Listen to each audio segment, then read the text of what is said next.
Hello, everybody. Welcome to another Midwestern Marks live stream here with my brother Carlos Garrido. We're going to be talking about things going on across the world right now.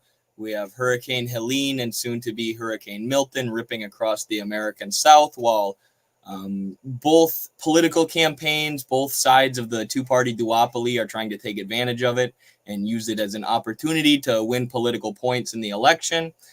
We also have Israel launching their ground invasion against Lebanon, their failed ground invasion against Lebanon, Iran launching strikes at Tel Aviv, Israel launching strikes at Beirut, lots of things going on geopolitically. But yeah, it's going to be a great show. We'll get right into it after the intro. High Sheriff Hazard is a hard man to be. High Sheriff is his only plan. He digs through pockets, takes what he can, for he's High Sheriff Hazard. He caught me one evening, and here's what he said: "You look like a Russian, you look like a red, and if you're fond of your skin and your head, beware the High Sheriff of Hazard."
All right, gotta love that introduction. I've been listening to the High Sheriff Hazard on all my runs around town. It's a great song. I hope we play it at the convention coming up this week. And an amazing edit from Jesus Motorcycle, who also made another beautiful one that I'm excited to see the reception for at the convention. When I saw it first, it gave me chills, and it actually made my wife cry.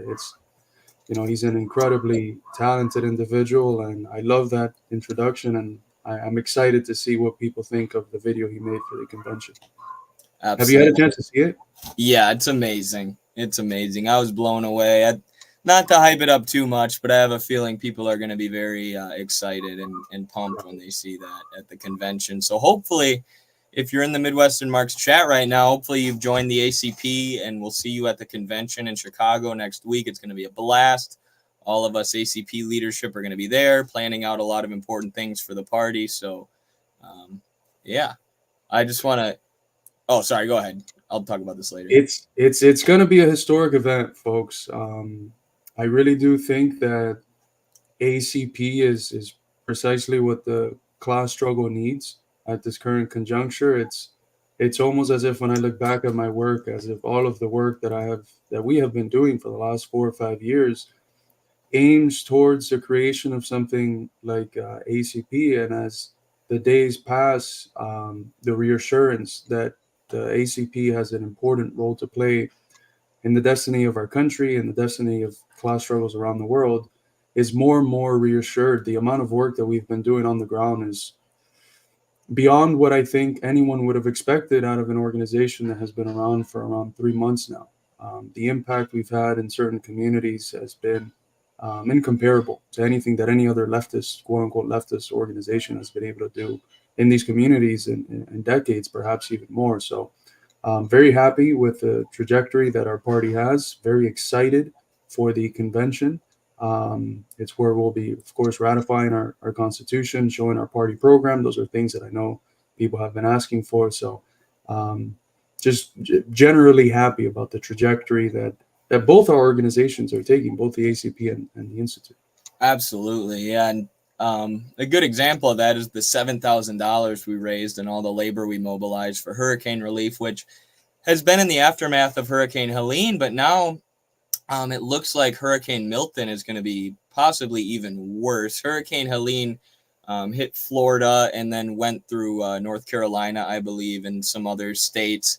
But Hurricane Milton is headed straight for Tampa, Florida.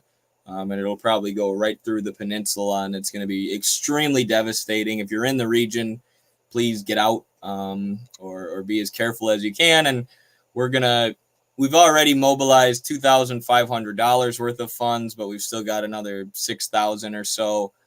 So we'll be mobilizing that as much as we can for Hurricane Milton relief. I want to say, Kevin here says, afraid that channels like this might be pigeonholed by YouTube. Yeah, that's happening to all of our friends lately.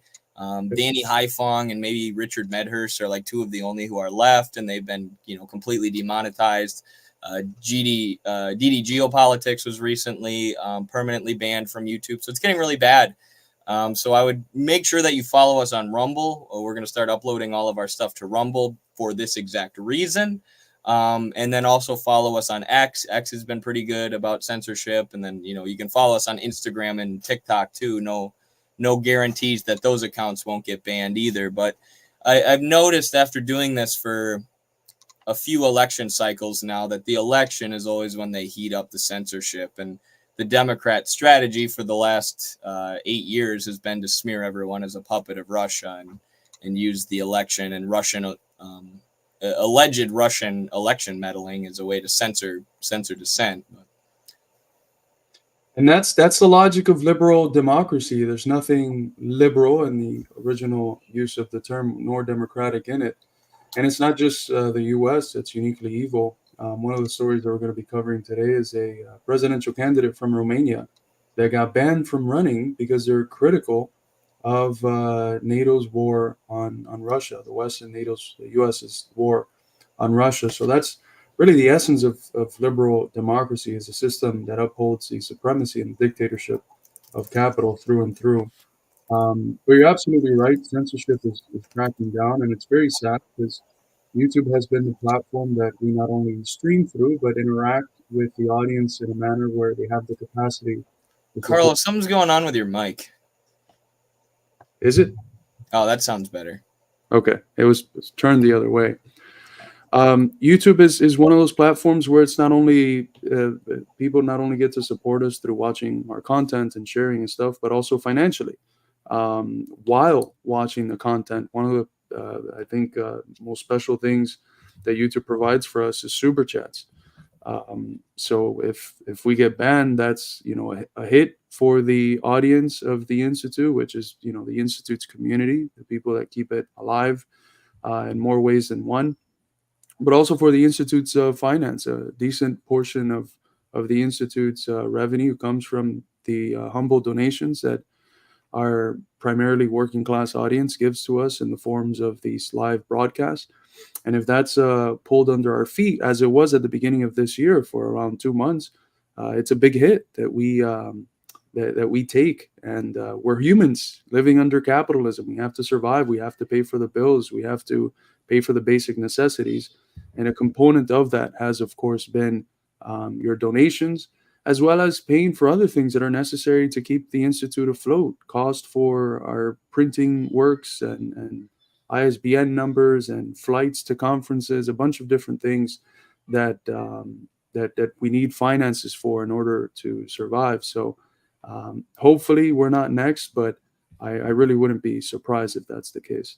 Yeah, and we use those finances to survive, but like all the extra finances are going towards party work and Yep. travel and work for the institute. I got to go fly to Vegas later this month to do Jake Shields' podcast, stuff like that, which then, in turn grows the channel. But it's like you take 10 steps forward and then, they come in and ban you and it's like 20 steps back sometimes. Yep. But every time we've been able to recoup and rebuild, which is good. And, our Patreon community is a solid source of revenue too, and the YouTube members. So appreciate you all for doing that. But I see you start this time. That's What? gonna be your spinoff on Lenin's text is gonna be 10 step forwards and 20 back with 20 YouTube back. censorship. Yeah. Hopefully it's 2 step forward and 1 step back. I think it is. I was watching a clip from a while back and it was one of our YouTube clips and I saw we had 25,000 subscribers, not that long ago. And it's like, wow, we have doubled our subscribers in that time. We're not seeing the growth. Like for the entire time I've been a communist or, a quote unquote leftist, the YouTube algorithm has recommended me Sam Cedar and the Majority Report. Still to this day, never in my life have I been a fan of them. Even, back when I was a social democrat, I would watch them and I'd be like, these guys are libs. They're not focused on the right things. I just don't find their analysis to be very good. And I never got into them, but YouTube keeps throwing them at me. And of course, that basically forces their subscriber count up, even though they're not giving that insightful of analysis ever. But obviously accounts like that aren't going to get it. So we got to work twice as hard, but it is what it is. And that forces us to give you all homeworks, the people who identify with the Institute, the people who watch us consistently, the people that should rightly consider themselves a part of the Institute, can't just be passive observers of our content. You have a duty to spread this. If the algorithm is not going to get our videos, our broadcast, which if you're watching, you already consider somewhat helpful, hopefully not just entertaining, but helpful and educative as well. If the algorithms are not going to get our broadcasts to your neighbors and coworkers, it's your job to do that. And hopefully at some other point, your neighbors and coworkers themselves get it to their neighbors and their coworkers. So that's how it's going to spread. It's going to have to be grassroots because the algorithms are not going to promote the sort of ideas that we put out there because they threaten in order that they are there in order to defend and help reproduce. Yeah. I see this comment here. Aligning with MAGA is counterproductive. These people can't be turned to communism. We agree that aligning with MAGA is counterproductive. We don't align ourselves with Donald Trump, but we recognize that what a lot of people appreciate about Donald Trump is the fact that he's anti-establishment, he isn't anti-establishment, but he postures as being anti-establishment. His rhetoric is against the democratic and liberal establishment. And the statement that these people can't be turned to communism is just blatantly false because I've turned MAGA people to communism. Some of the best communists I know are former MAGA people. And, here, at least in the Midwest, where I'm from, a lot of times those MAGA people are a lot closer to communism than the liberals. You could talk to a college administrator for 20 years straight and you're never going to convert them to communism. But if you're able to have a few, maybe slightly drunk conversations with your MAGA coworkers, sometimes it's a lot easier, and it depends on the person. It's not saying you could do it with everybody. Some people are too far gone or whatever, or, some people it's going to take more time than others, but it's definitely not impossible. And to say it is definitely an undialectical statement because people are always in processes of change and, anybody can change their outlook. Yeah, not only is it not impossible, but I would even say the opposite. It's the most likely out of any sector of the working class. I think in some significant ways, they are the closest to being won over because they're the most skeptical of the existing institutions, whether they be ideologic or repressive in kind. And it's not without reason that in our experience, at least in the Midwest, most of the people we've brought on board to communism have came from a MAGA background, not necessarily from liberal backgrounds. There's others that have came from a Bernie background. That would be, I think, the second most popular group. But most of them have honestly probably been MAGA, formerly MAGA workers. Absolutely. Exactly. Human beings are always changing, for sure. We want to jump into one of our news stories for today. Yeah, let's do it. Yeah, we've got one here that I thought was pretty interesting from Romania, former socialist country. the home of one of the greatest communists of our time, Andrew and Tristan Tate. Yes, yes. Comrade Andrew. So recently, the Romanian Supreme Court and Romania, it was part of the one of the Soviet countries. Not the most successful socialist project ever, but like all the Soviet countries, with the restoration of capitalism, there was a human rights disaster, Yep. massive poverty, massive unemployment, massive corruption in the government, all these things. So it's been in uh, a real rough economic and political situation since. But recently, the Romanian Supreme Court has banned Diana Sosoaka, I don't know, from participating in the presidential elections due to her pro-Russian, anti-European, and anti-NATO views. The ruling states that such position disqualifies Shashashka in the photo from running for office, according to Reuters. Earlier, Shashashka called for a peaceful negotiation regarding the Ukrainian conflict and criticized Ursula von der Leyen for her policies, claiming that they are killing people in Ukraine, which is 100% correct.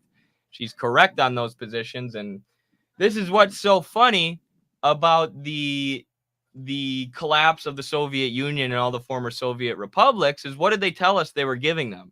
Democracy, freedom of choice, no more totalitarianism. You're going to be able to pick your leaders. But look what we have under liberal democracy. If you go against the West, if you go against NATO, the government will ban you from running, right? Romania is more authoritarian now than it was under socialism. So, yeah, that's the first thing that pops to mind when I saw that story. And that's the case for all of the countries that ended up taking the route of capitalist restoration, which is an interesting, way to phrase it, because some of these countries in Eastern Europe, there wasn't really a much developed capitalism before socialism. There was, similar to China, almost like semi-feudal conditions in some of these areas. And the contrast between what socialism, imperfect though it might have been, was able to construct and the societies that existed before is extremely stark, almost as stark, if not perhaps a little less as stark, as the contrast between what they were able to build under socialism and what they received with the shock therapy that you mentioned in the 90s, that in Russia alone killed more than 1 million people, brought a drastic lowering of the life expectancy, and any metric that has to do with the well-being of human life was completely obliterated.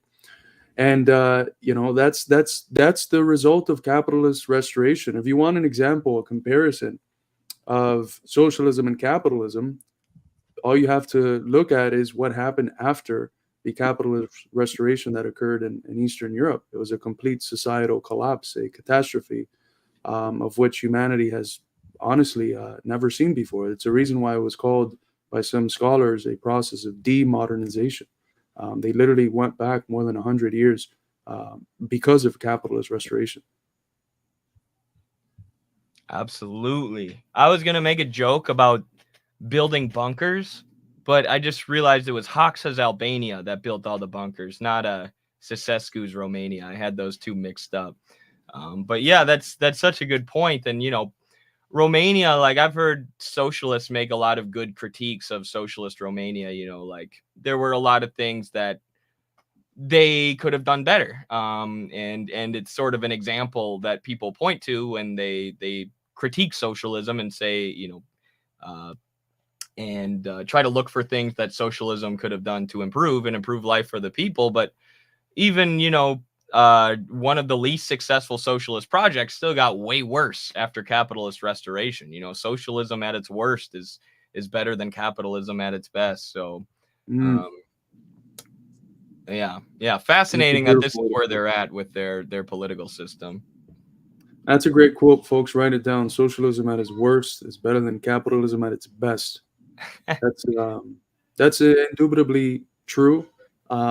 And what do these countries promise? They're promised the formalism of bourgeois democracy, which is democratic only in terms of formalism and even shallow with regards to those standards. And looky here, someone argues that they don't want their country's resources being spent on a proxy war that their country has absolutely nothing to do with, and they're banned from even running for the spot of the president. So That's the liberal democracy that was brought after the fall of communism. It's completely absurd. There's nothing liberal nor democratic about it.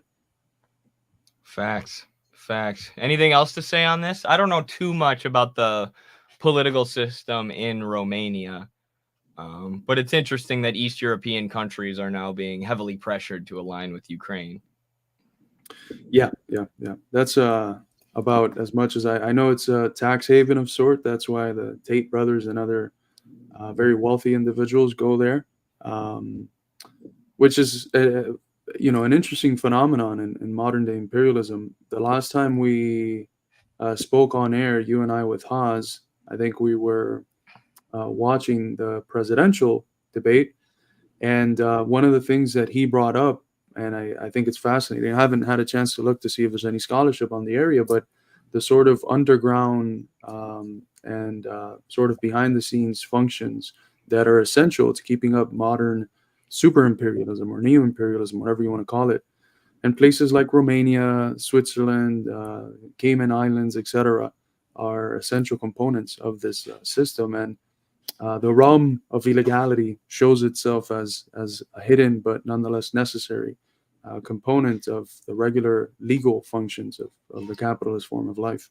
Absolutely. I like this quote too here from Hugh G. Lee. The problem with all the Warsaw nations minus the GDR and USSR is they borrowed massive loans from the IDF and didn't delete the feudalism way of thinking. Yeah, that's one of the reasons, like, I know in China they regret, or they say that the Cultural Revolution was a mistake, but they also deleted those feudal ways of thinking using the Cultural Revolution and really gave their people like an ideological armor against the West through that Cultural Revolution. And I don't know, I get why China looks at it the way they do, but it did serve its purpose in a way. And regardless of whether you do a cultural revolution or not, you do have to overcome these like old, outdated feudal ways of thinking, which can be difficult, especially if you have a large peasant population that's completely uneducated or maybe even illiterate. And as far as the IMF loans, I immediately think of Yugoslavia. They're not one of the Warsaw nations, but that's what happened to them. They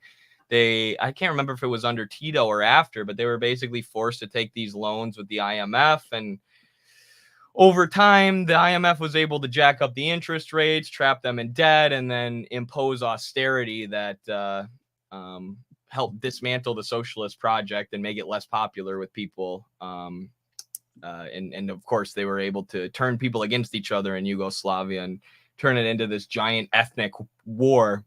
But yeah, can't let the IMF dig its claws into you. They will screw you over every time. I was researching. I'm doing a video right now on all the politics of every country in Southern Asia, and it's just crazy how much control the IMF has over small countries like Sri Lanka. It's just like a republic of the IMF.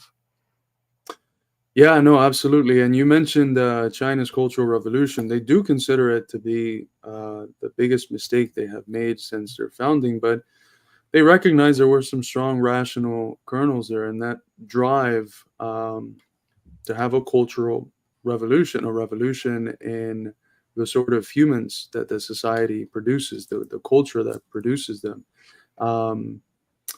is mandatory for socialists, specifically in regions like ours. I mean, we have such a deep-seated individualism that's promoted by our society, by our schools, by the entertainment industry, the media, the general ideological apparatuses of our society. They want us to be these monadic individuals disconnected from everyone else, while we live in a society that has made us more interdependent than ever before. And that's one of the great contradictions of capitalism. It increases the interdependency of people for each other, while at the same time atomizing them more than ever. And this ideology of individualism, we can't construct socialism with it. We have to start constructing socialism, on the basis of it. But something like a communist party, which represents the future that we're seeking to create, it has to mold those humans of the future. The way that I've joked around in the past, and which is half joking, half not,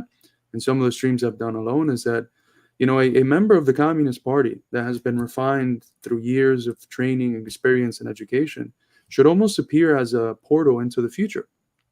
When you engage with an ACP member 2-3 years down the line, and I'm already seeing this in some of the members that we have today, and it's only been 3 months, but when you engage with an ACP member, it should be like if you are engaging with an individual from, some alien, more advanced civilization. They should represent in their very being a human from the future.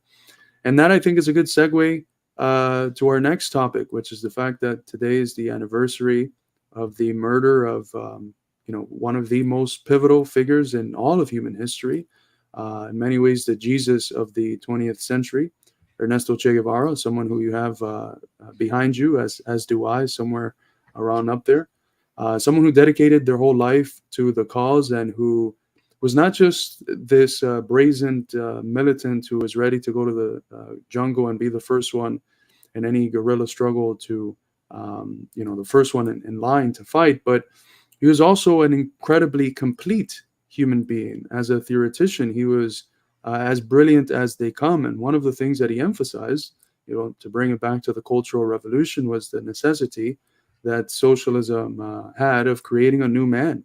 Socialism is not just about changing the institutions of society, political, ideological, economic, etc. Socialism is about creating a new human being, a human being that's much more human than ever before, that embodies the best qualities of what it is, of what it means to be human at a level of fullness that we've never seen before. So, Eddie, what are some of your thoughts? I know Che Guevara is, I think you're number one in terms of revolutionaries, but someone who has, of course, been very influential for you.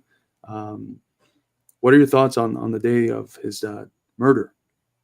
Yeah, absolutely. He's somebody who I admire theoretically. Like he was well read and he wrote a lot of really interesting things, including about the Sino-Soviet split and the Cuban perspective.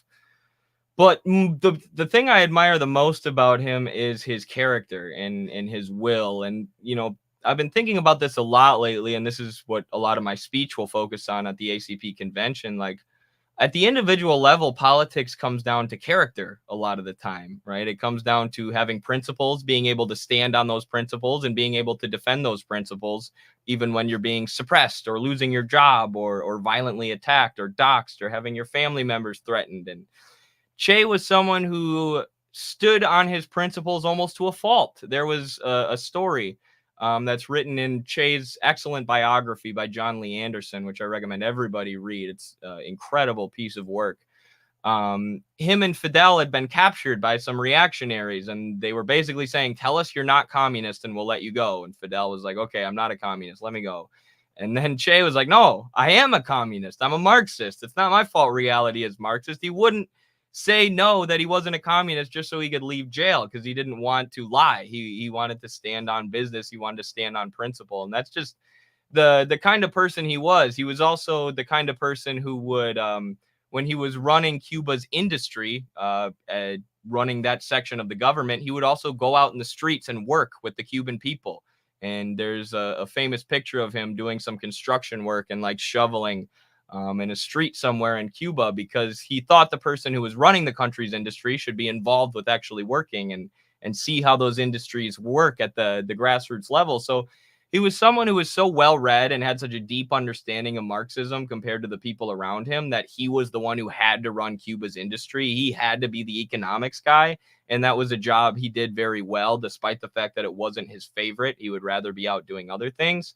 But that's just a testament to his discipline, right? Like, while he was leading the revolution in the Escambray, they were setting up schools. They were building schools during the guerrilla war and teaching people Marxism in the Escambray Mountains.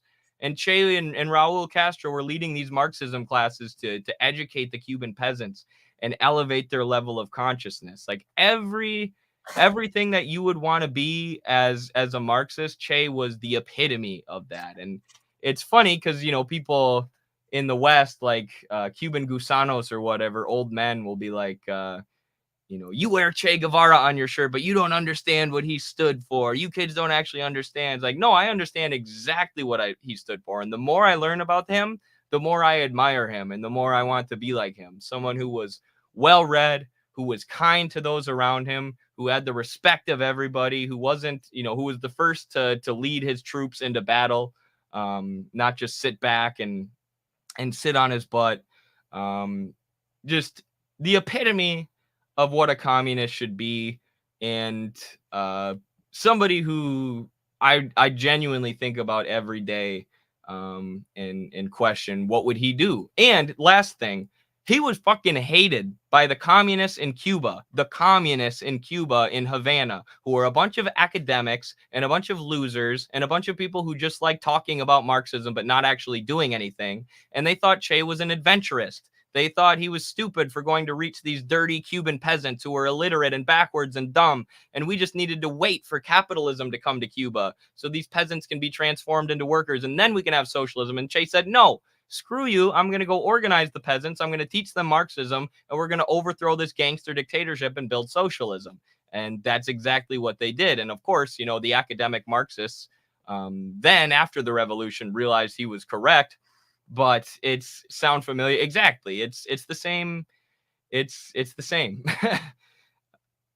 And that's, people think Che must have been universally beloved by the communists in Cuba. No, they were a bunch of do nothing dickweeds sitting in their ivory tower talking about Marx and doing nothing to advance the class struggle, which, yes, sounds very familiar. Extremely familiar. As Lenin was fond of saying, they think they're the brains of the nation, but they're actually the shit. And you're absolutely right about Che, and you mentioned the fact that he did a tremendous job as the Minister of the Economy. But do you know how he got that job? Do you remember the funny way how he got the job? I don't remember the story behind that. The biography is like 700 pages. Yeah, it's massive. Lost some of the anecdotes. But he's in a room with a series of revolutionaries, and they're trying to decide who's going to lead what position of the new state. And someone asked, in Spanish, obviously, ¿Quién es economista? And Che was kind of dazing off in the back, and he heard, ¿Quién es comunista?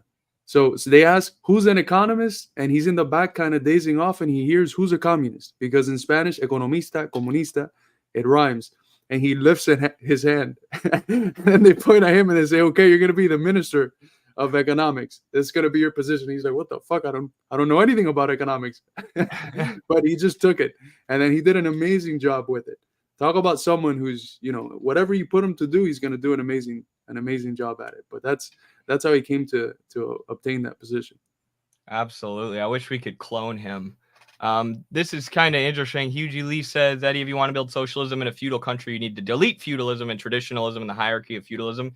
So going back to our conversation earlier, this is why Che loved the Cultural Revolution. Like, he was almost a bit of an ultra, in like a good way, because he just like lived his life like a man from the future, like the epitome of what a communist should be. And that's why he needed Fidel, who was more of the pragmatist and more of the, I'm going to do what's necessary, even if, that means maybe making some concessions or making some tactical retreats. But Che was super pro-China, super pro-Mao, sided with China in the Sino-Soviet split.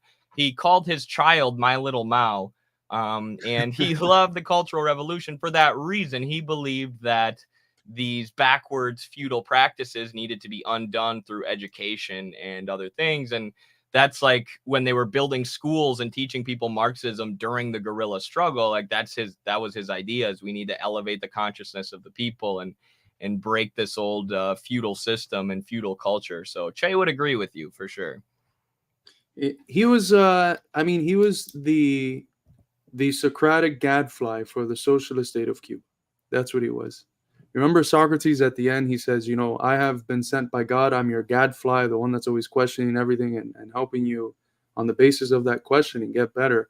That's what Che was. He would not leave one thing that could be uncritiqued, and you can call him an ultra for that. But if he's an ultra, he is, as the comrade said, Infra Wiki, shout out to Infra Wiki, ACP comrade out of New York. As the comrade said, if he's an ultra, he's of the one that is of the good kind, of the type that wins and is forgivable. So yeah, you're absolutely right. He played that role of a sort of Socratic gadfly that I think socialist states need. Socialism doesn't mean everyone has a uniformity of thought and critique stops. On the contrary, that's how socialist states degenerate. When you stop having the openness of critiquing and being able to examine critically the trajectory that your revolution is taking.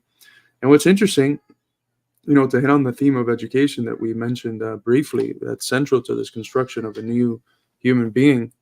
When I was in Mexico earlier this year, I had the opportunity to speak with one of the people that runs the Che Guevara Center in Cuba, alongside Aleida, the two Aleidas, his daughter and his wife.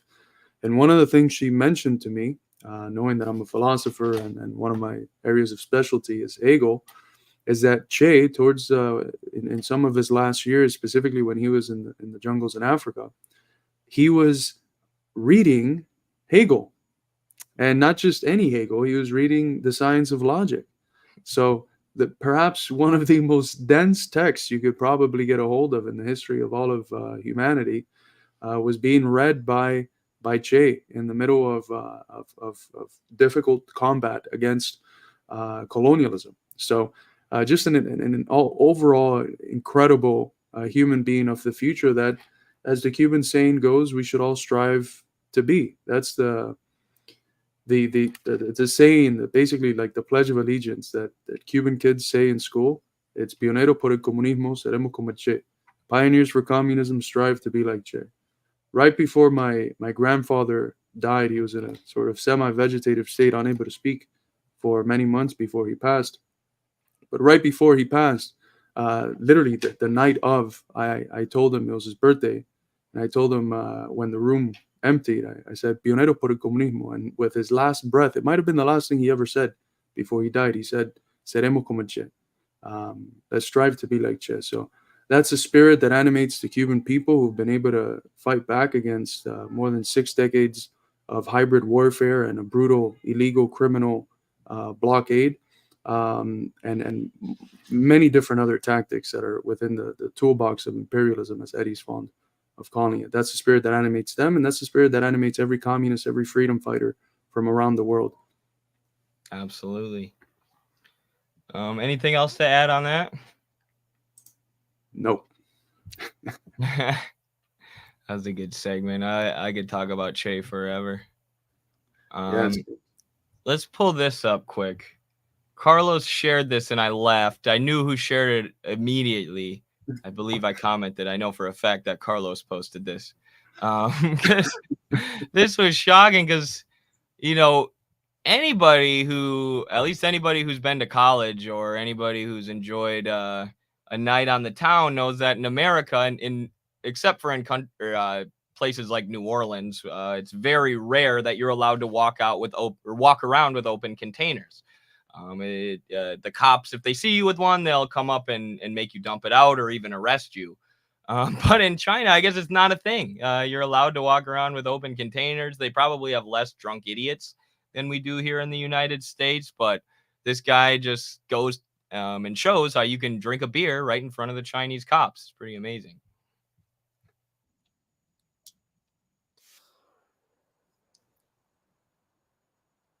Eddie, there's no sound. Oh, let me reshare. I love that guy's channel, by the way. If anyone, if you haven't seen it, make sure to check it out. It's called Living in China. He shows you the contrast between American trains and Chinese trains, American apartments, Chinese apartments. Oh, he's like a vlogger. I'll have to check that out. By the way, shout out to Red Saffron Revolutionary, who's given $2,000 to Hurricane Helene relief. So, oh my God, friggin' hero right here. Thank you. Thank you so much, comrade. Just wanted to throw that out there. Say thanks. I've not even had a sip of it. That is a crime. It's against. If this was America, what I've just done now is a crime. Can you believe it? If you open an alcoholic beverage, just open, I've not even had a sip of it, that is a crime. It's against the law. The police would probably come over, shoot me, tackle me, arrest me, just for opening it, not even having a sip. But in China, look, there's police behind me here. No problem. Don't even worry about it. But it would be a completely different story if this was America. I decided to get an American beer, just because it's even more ironic, They call themselves the land of the free. How can they be the land of the free if their citizens cannot even just come and sit down in a public place like this and have a local beer? How are you the land of the free if you cannot even do that? China is the true land of the free. So here's to China. Cheers. There's nothing like the noise of a Budweiser being cracked open, I swear to God. That and hitting a home run with a wood bat are the two best noises all of humanity has ever been able to produce. But I mean, I just did recently an art. That's the American dream right there, guys. I don't know if you know this, but you show Midwesterners that you can drink Budweisers out in the open in China. I mean, they'll be communists in a week. I just recently did an article that I published in the China Academy, which I don't know if I mentioned this to you, Eddie, but their newsletter has 150 million fucking people in it. So it's insane the amount of people that got to see that article. But I deal with the concept of freedom throughout history. I compare Hegel's and I develop a unique one. But what I should have said was that the real measure of freedom throughout history is how public you can drink your brewskis. And then China there stands as the ultimate culmination point, the end of history. The end of history. That's the real political spectrum right there. I like it. Someone asked earlier if we're still planning on going to China. Definitely at some point. We will make that happen, and we will film lots of videos when we're out there. I'm kind of surprised it hasn't happened yet, but Czech Budweiser is still state-owned. When socialism fell, they couldn't let go of their beer. That's awesome. I did not know that. That's cool. Nationalized Budweiser now, baby. Absolutely. That's what Hegel meant. Yeah, the China trip is happening. There's already moves going on, so should be sooner rather than later. But absolutely, Carlos, can you keep the people entertained if I run to go pee real quick? I'll try my best. Yes, absolutely. I'll be right back. Let me see if there's any comments around here.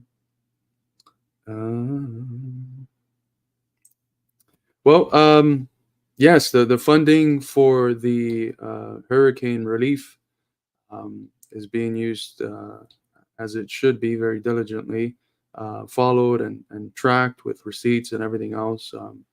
We have received such positive and moving comments from various volunteer organizations that we have collaborated with.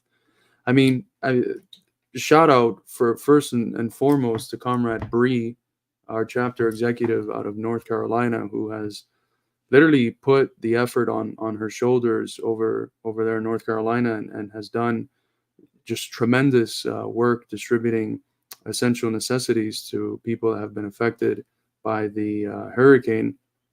So yeah, the money's being put to good use. We were considering ending the donations just so that we can work within the means that we have in terms of people power in these areas. And now this new hurricane hits Florida, which means that we're going to have to very much likely send people down there to help Comrade Harold, our Florida chapter executive, to do the work that communists should be doing.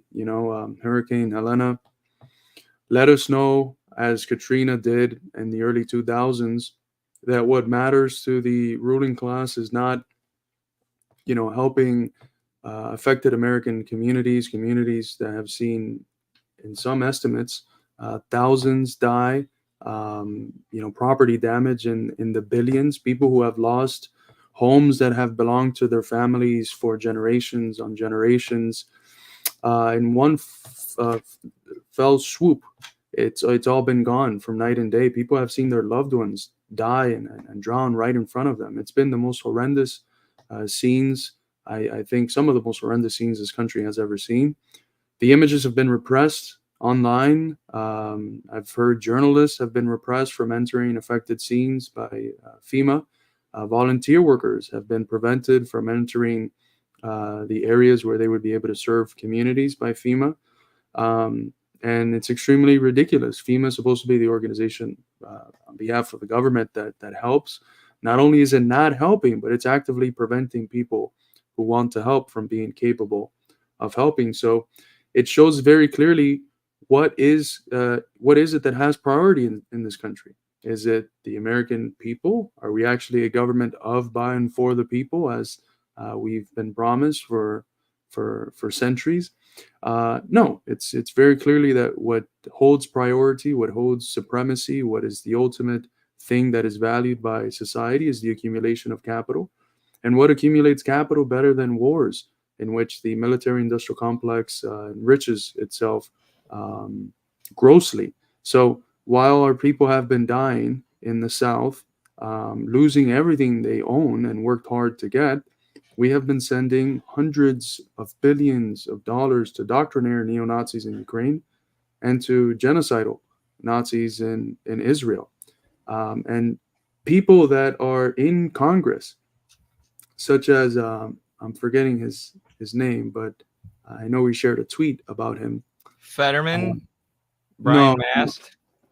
No, the one that said that they asked him about Hurricane Alina and the effect it's had on the people, and he turned around to talking about how important an ally Israel is and how much they need our aid. So, American Congress people are asked, how can we help these people struggling in the American South? And they turn around and say, we really have to give some more money to. It's literally the meme. I don't know if you've seen that meme where it's, it's like a superhero scene where the bad evil villain comes about. What are we going to do? And then Mr. President turns around and say, let's send 50 billion to Israel. They literally did the meme. And it's ridiculous. The American people are tired of it. It's not an ideological issue anymore. Americans of all different ideological stripes, MAGA, non-MAGA, liberal, non-liberal, Bernie, socialist, whatever it might be, people affected in this area are realizing that the system that we live under does not prioritize them. It prioritizes the interests of those that have a whole lot of property, not them. Absolutely. Got a super chat here from our boy Leo, who I believe is in Brazil. Comrades, I've learned that Danny can speak Portuguese very well. Yeah, Danny speaks like 100 languages. Mad respect for learning our language. Really nice to see that. Yeah, thank you very much. I know Portuguese is pretty similar to Spanish. Whenever I hear Portuguese people talking, I'm like, is that Spanish? And then I listen a little closer and realize it's Portuguese. It's a little bit different, but maybe that'll be the next language I jump to learning once I am fluent in Espanol. Yeah, you pick it up quite easily. I can listen to Lula's speeches and understand most of it. Of course, I know there's distinctions between the Portuguese that people from Portugal speak and the Portuguese that Brazilians speak. I've heard it's kind of similar to like the French that the Haitians speak and the French that the French speak. But yeah, I grew up. One of my dad's favorite singers was Roberto Carlos, who's a Portuguese sort of romance singer from back in the day. And I grew up listening to those songs, and even the Portuguese version, I can then spot words and get the meaning of sentences and stuff. Yeah, that's interesting. I'll have to ask my dad. He's always said he's so humble about his Spanish skills. He's like fluent. And he's taught Spanish for 20 years. We'll be like, I can't really understand anything. And then someone will speak in Portuguese and he knows exactly what they said and he can tell it to me. But I'll have to ask him about that and if he's ever thought about learning the language. But yeah, I got to hang out with my dad and his brother this week, who are both Spanish teachers, and this is random, but public education in our country is so bad. Especially, this is an area where, like, when it comes to local politics, where Republicans and Democrats actually are a bit different. Like in Iowa, we have all these Republican legislators, and they are just ripping apart public education. Funding will now be going to the private schools, which is like, here in my area, the private schools are already nice because that's where the wealthy kids are going. And it's the public schools, the teachers get paid less, but it's the public schools where you have like 30 kids per classroom. And now they're diverting more funding towards the private schools, and not because they want to provide better education, but because there are executives who collect money from those private schools. So it's very similar to what happened in Louisiana after the hurricane. And Actually, that'll be interesting to see what they do when Hurricane Milton's done, if they try to transition all the schools to charter schools or private schools, since a lot of them are probably going to be wiped out, unfortunately. Yeah, and it's a general trend all throughout capitalist society where you make those few public institutions function as badly as possible while funding the private ones, and then you turn around and say, look, these public institutions where the government intervenes that are socialistic, they suck. Therefore, why would you want the government to handle more things? It's a classic tactic of the right, which is unable to realize that not all states are equal. A socialist state is not a bourgeois state. It's a state where some of these public institutions would actually be functioning quite efficiently. And one of the most interesting complaints that I hear from pro-capitalist individuals is the discussion around bureaucracy. When if there's a country that is bureaucratic to the teeth, it's America. I mean, even to get a stand on the corner of the street to sell some mangoes or something, you have to get a bunch of different documents that are, incredibly burdensome to get. To try to get on the phone with someone to help you out for, a light pole that fell or something, it takes 3 years.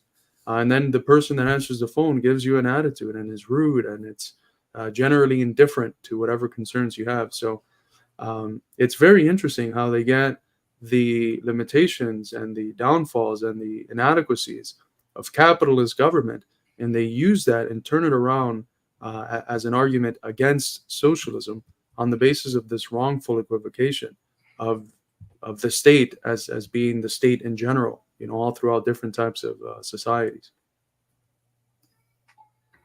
Absolutely. Someone said they heard that Iowa was moving to implement child labor. Yeah, there was this shows you where our government in Iowa is at, where our state government is at. It's pretty much all Republican. We were there was one place in, I believe, southeast or southwest Iowa where Steve King, who was like openly a white nationalist, was the representative for a while. And we have Kim Reynolds is the governor's name. She's really awful. What's the lady in my area? I can't think of her name, but she blames China for everything. She constantly does these ads saying China's buying up all our farmland. You look it up, like China's limited to owning only like 100 acres of farmland in all of Iowa. Meanwhile, Bill Gates has bought like 1,000 acres of Iowa farmland this year. So these idiots, these cowards, these pansies, these people who pretend to represent my Iowa communities, but are actually puppets of Wall Street implanted in our communities, are blaming everything on China while they hand our great state and our great farmland away to these multinational corporations and these bastards like Bill Gates. But yeah, they've moved to expand child labor. The Republican Party pushed to expand child labor, which caused a huge controversy. Public education has been cut at every turn. Almost everybody in my family is a public teacher. Their classes are like 22 to 30 kids per class with no help. It's insane. And yeah, we didn't have to wear masks during COVID as strictly as like Illinois did. And, that's why a lot of people like the government, but God, they suck. Yeah, I mean, there are some small differences like that between red and blue states, right? There's blue states where if you're going to get welfare, it comes in significantly quicker and you get a little bit more and sometimes substantially more than in some red states.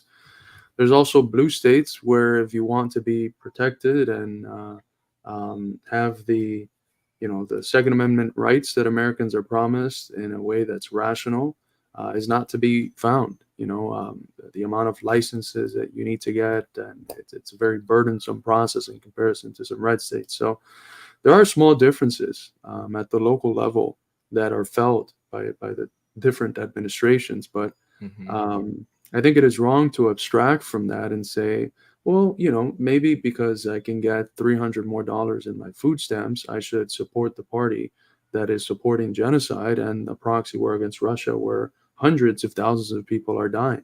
I think that's the perhaps the most archetypical essence of social chauvinism. I want a little bit more crumbs, and therefore I don't care if the thing that I am supporting is going to lead to mass deaths of our brothers and sisters from around the world. So there are real differences, but we shouldn't, on the basis of some of those real differences that are local, support parties that in terms of foreign policy are essentially the same. Right. And even like I'll probably go out to the local elections, like the very local elections, and vote for people who are probably registered as Democrats because I know them and they're like teachers or maybe involved with public education. They're slightly better than the Republican candidates at the local level, who I also know. Like there's this one guy who's running now who's his parents own an oil company and he's a total fail son, just a complete loser, and he's running to impress his parents. And our buddy told us the last time he saw him, he was wearing an American flag Trump jumper and railing lines of cocaine in a bathroom at a local bar. Like these are the kind of people who are running. It's like, yeah, I'm gonna go vote for the school superintendent over that person, locally. But that doesn't mean I'm gonna go run in their campaigns. That doesn't mean I'm gonna donate my time and energy and effort to anything involved with the Democratic Party.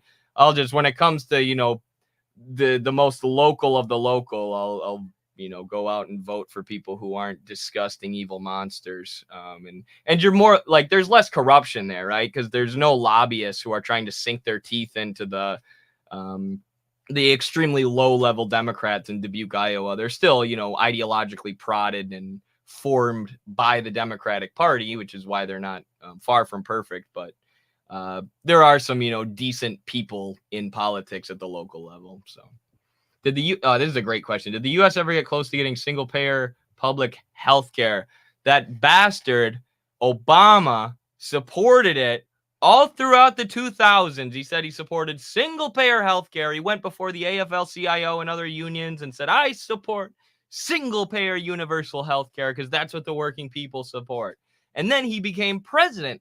And then the Democrats got a supermajority, so they controlled the entire government. And what did Obama do? He passed Obamacare, which was a corporate designed, Mitt Romney think tank designed half measure, not even a half measure, corporate bullshit healthcare policy, which basically just gave government funds to private health insurance companies rather than getting rid of those insurance companies because they're a mafia, a mob that has nothing to do with healthcare, that stands in between you and your healthcare and robs you.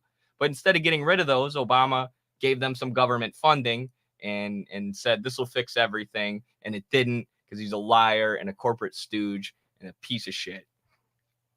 And for those that don't know, Eddie's one of the people that, from a Marxist perspective, knows more than any other I know about healthcare. He actually had his, he was like I think like 6 or 9 credits away from finishing his master's before the school fired him without any explicit reason for doing so. The only thing we can infer is the mass amount of emails he was receiving, the university was receiving from far-right extremists, idiots, who were saying that Eddie was pro-genocide because he questioned the wars of empire of the U.S. And not only that, what ends up happening a few years after, they illegally fire you and remove the scholarship that would have allowed you to finish those 9 credits that would have allowed you to call yourself a master in what was it? Health administration, healthcare administration. What they recently do to you, Eddie? Oh yeah, so thankfully, God bless the University of Wisconsin-Platteville. Great people over there, because they told me after they fired me for no reason that they were going to allow me to finish my graduate program. And they were going to allow me to get my healthcare administration degree, or at least finish that semester without charging me tuition. I said, wow, I really appreciate that, you guys. So imagine my shock 2 years later when the Wisconsin government's revenue collection service goes into my bank account without notice and withdraws $3,000, every penny I had in my checking account. The Wisconsin Revenue Collection Service just took out without any kind of warning. So I said, what the hell? I called my bank, who sent me to the Wisconsin Revenue Collection Service, who sent me to UW Platteville, who, after I got fired, revoked my tuition grant, which they had promised me to my face that they were not going to do. And then, in order to notify me, they sent mail to a house that I had not been living at for months, and emails to my University of Wisconsin-Platteville email, which I was locked out of upon being terminated. So they allowed this debt to rack up interest in the background, this debt which they told me to my face I wasn't going to have to pay. The University of Wisconsin-Platteville, and you can go on Twitter or whatever and let them know how you think about them. I'd love to see it.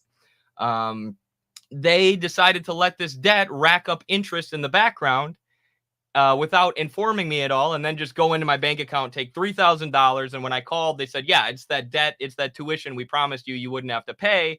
Also, you owe us $5,000 more.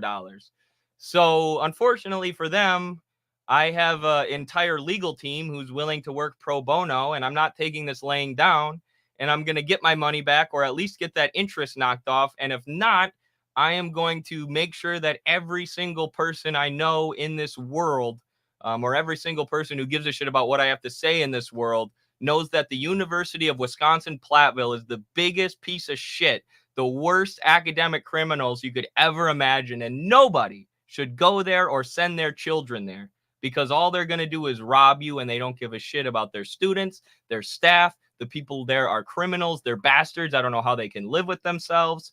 Fuck you, UW-Platteville. Fuck you. You know, Comrade Leo saying in the chat, this is so American. It sounds like you're absolutely right. And this is, I mean, how is this different from when Iran, to break the blockade on Venezuela, sends it a whole tanker with tons of oil, and then it just gets pirated by the U.S. Blockade on Venezuela and taken to Texas oil companies? You know, it's the same logic that they apply internationally with their hybrid warfares and blockades, applied at home to Americans. This is why we have to realize that the issue of imperialism is not something that, you know, we condemned out of some petty bourgeois moralistic empathy. It's because it's the same assholes who do that to other countries that turn around and at home end up taking all of the money that such an upstanding citizen such as Eddie have in their bank account for daring to finish a semester that he was promised he'd be able to finish under the scholarship that they revoked without notifying him, because the place that they notified him he didn't live at, and the email that they used was an email that they knew he couldn't have access to because they removed it from him. This is the means through which the imperialist accomplished their ends. And it's the same whether it's happening in Platform, whether it's happening on the shores of Venezuela. It's the dirty tactics, the dirty wars of the imperialists on people in order to profit. And it's absolutely preposterous. And hopefully, you know, we know that the courts who they actually serve, hopefully you experience one of those small moments where there's actual justice, because I don't know what else to call this than an injustice. But then again, you know, there's millions of people who were sold the dream that if you got an education, a higher level education in this country, you're going to secure yourself a good job. They went into hundreds of thousands of dollars of debt like I am. You know, I got the highest level scholarships. I never got even an A-, full 4.0 throughout my whole university program. And I'm still $100,000 in debt. So I'm $100,000 in debt like most Americans. It's a debt that I'll never be able to pay with, because the finished product of the degree that I was promised to give me stability is a market where I'm probably not going to have a job. And if I have one, it's going to be a very precarious job that allows barely for survival. So what do you think happens when you push people into these conditions? You think they'll just take it and be happy about it? When you have such a gap between the enunciated values and ideals and you know, promises of the American dream and life, and then the harsh reality that actual American people experience, what the fuck do you want us to be but communists? It has been you and your decrepit conditions of a collapsing society that has made all of us communists. And now that we're communists, we're going to make a whole lot of people communists and change this whole fucking rotten system. Absolutely. Absolutely. I can't wait to take them down and nationalize UW-Platteville. Yeah, the cost of living is also lower in Vietnam, Hughie Lee. By any way you measure it, college is cheaper in Vietnam. Stop being a spoiled socialist over there.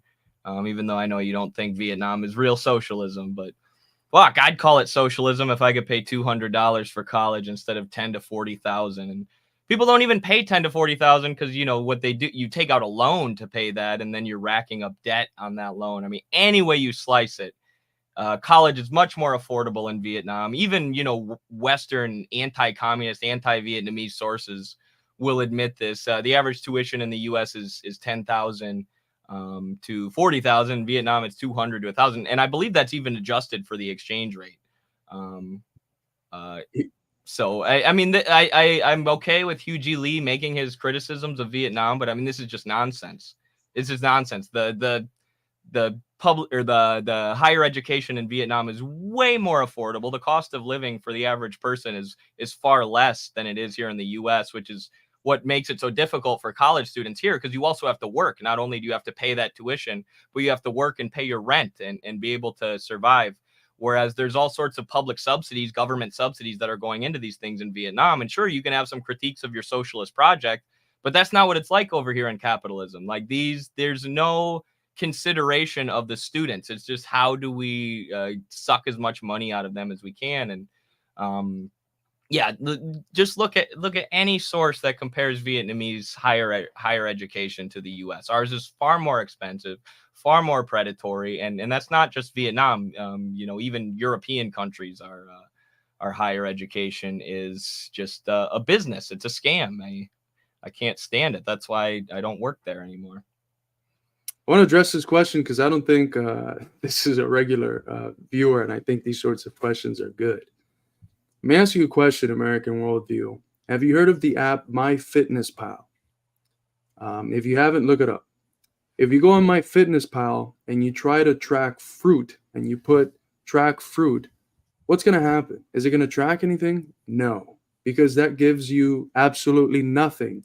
You have to tell the MyFitnessPal app what type of fruit it is that you ate so that it could track its calories, proteins, and all the other fun stuff. It's the same thing with government. Government in general is an abstraction. Government doesn't exist in general. What you have are different particular types of governments that exist in accordance with the form of life that it is situated in. There was in feudal Europe, feudal types of governments. In the ancient slave societies in Greece and Rome, there was what are called slave democracy governments. In the capitalist form of life, there's capitalist governments. And if you dislike the government, it doesn't matter if it's big or small. What you're disliking is the capitalist government that you live under. And what's the difference between that form of government and a socialist government, which is what you ask here? How does Marxism fix things? Well, if you identify with the American worldview, one of the key definitions for what democracy is from the American standpoint that comes out of the lips of Abraham Lincoln in his Gettysburg Address and is reiterated as the definition of democracy by the individual that's called the philosopher of democracy. I'm speaking here, of course, of John Dewey, is government of the people, by the people, for the people. What the capitalist mode of life has only ever been able to produce is government of the capitalists, by the capitalists, and for the capitalists. The government that we have right now is a government that works for big corporations, big investment firms like BlackRock and Vanguard and State Street, and big banks. And it's not a mistake that it works like this. It was designed to work like this. This is what the whole purpose of capitalist government is. So what is socialist government? Socialist government means working people, the demos, common folk, being the ones that are in power.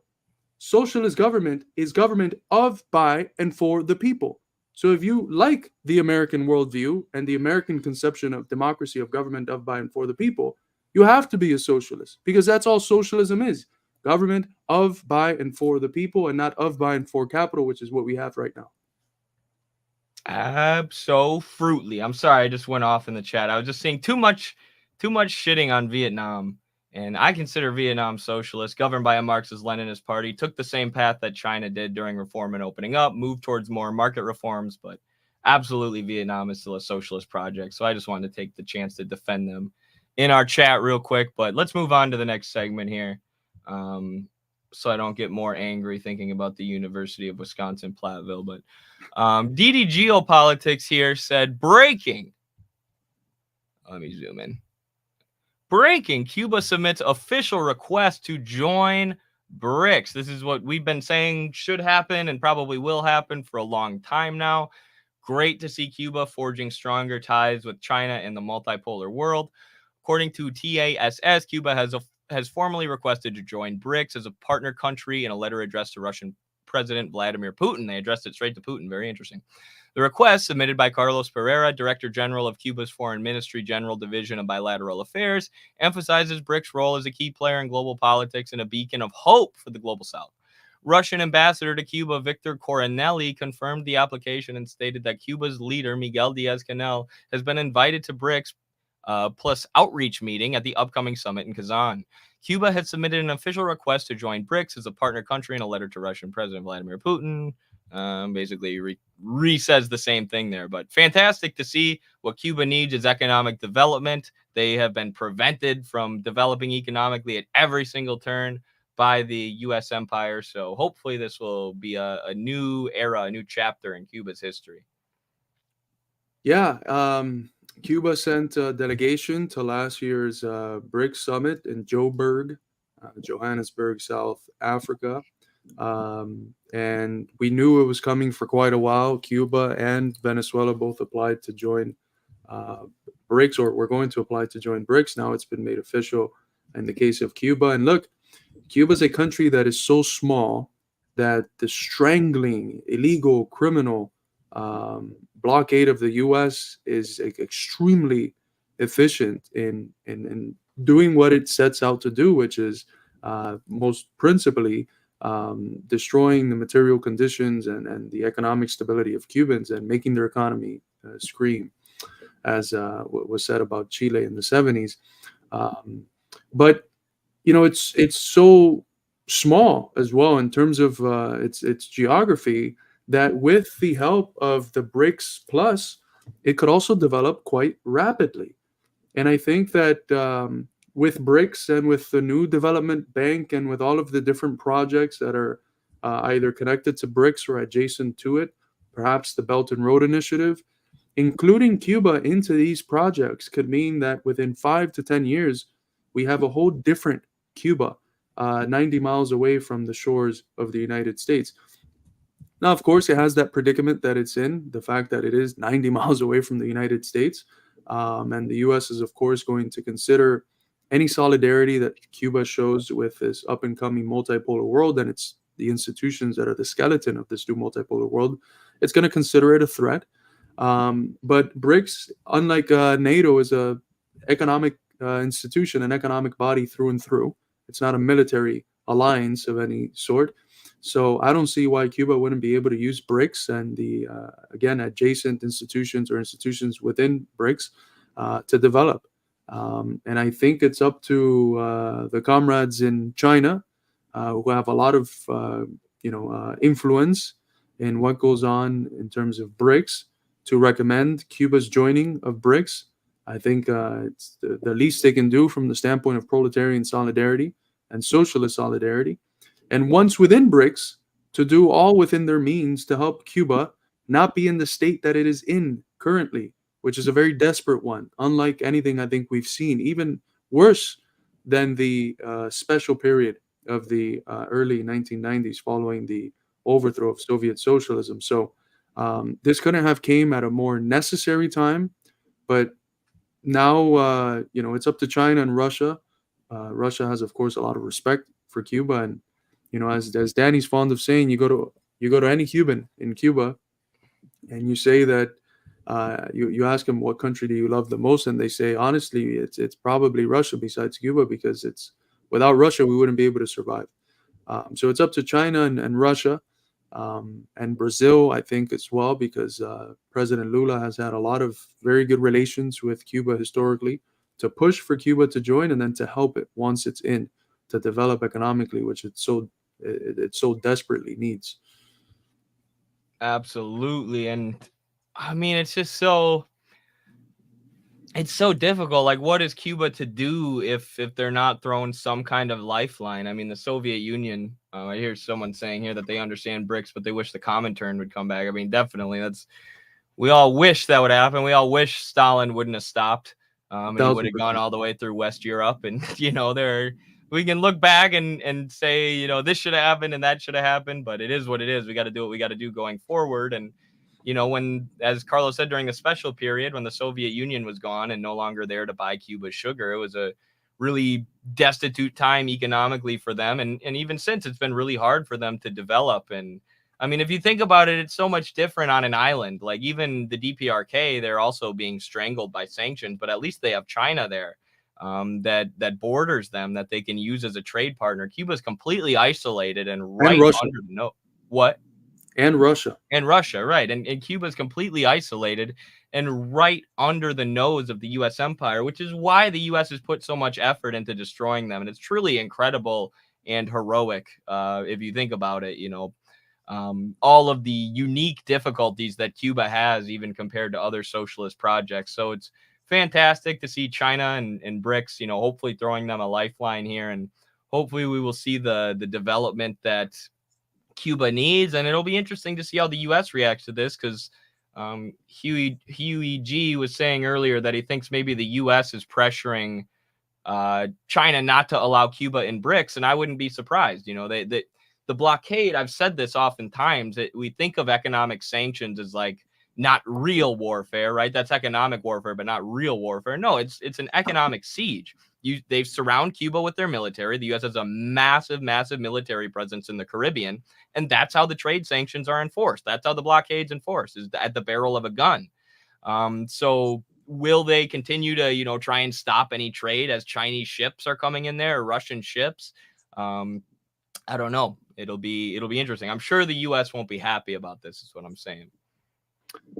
Yeah, and you have those instances of straight piracy and old school blockades, and it also works in many other ways. Most of the world knows that it's, or at least was, it's rapidly changing, but still a reality, dependent on American capital for its survival. And if one of a company in Switzerland or something wants to send money to Cuba, it very quickly gets frozen and bounces back. If it's in some form connected or owned by a company that is at least 10% located in the U.S. So, it's a blockade that doesn't just prevent the trade of Cuba and the U.S., but because of the U.S.'s standing as a global hegemonic power, it prevents the whole world that is engaged in active trade with the U.S. from trading with Cuba. It quite literally isolates Cuba to only being able to trade with those people who also exist outside of the sphere of influence of U.S. Imperialism. And when the Soviet Union was at its height and you had the Comintern, it was able to flourish because a significant portion of humanity was outside of that sphere of influence. But because of the unique characteristics of China's development, that hasn't necessarily been the reality with China's growth. It hasn't meant more aid for Cuba. So, I mean, hopefully now that it's become evident that American imperialism is decaying and the whole world is dependent on China as the new epicenter of the world economy, hopefully now China feels like it has more freedom to break some of these draconian blockade policies and actually trade with Cuba. Although, I wouldn't hold my breath. There's Cuban students that I have seen vlogging who go to China as university students, and then when they try to take out like a basic credit card so they can have some local currency to buy stuff with, they get rejected by the banks because the banks have American investments connected to them. So socialist China, Cuban students studying in universities in China do not have the ability to take out money from many banks because of its connection to the whole SWIFT system and the American blockade. So it's very sad. If in the past China has shown an unwillingness to break the blockade to help Cuba, if now the U.S. pressures it to not help Cuba, we'll see what turns out. They should respond by nuking Colombia. Just go all out. The Israel of Latin America. Colombia's Just kidding. now semi based with Petro. Super Yes. pro Palestine, said some absolutely ridiculous low IQ shit about Venezuela, but it is what it is. For Colombia, I guess is a step forward. Yeah, it's better than nothing.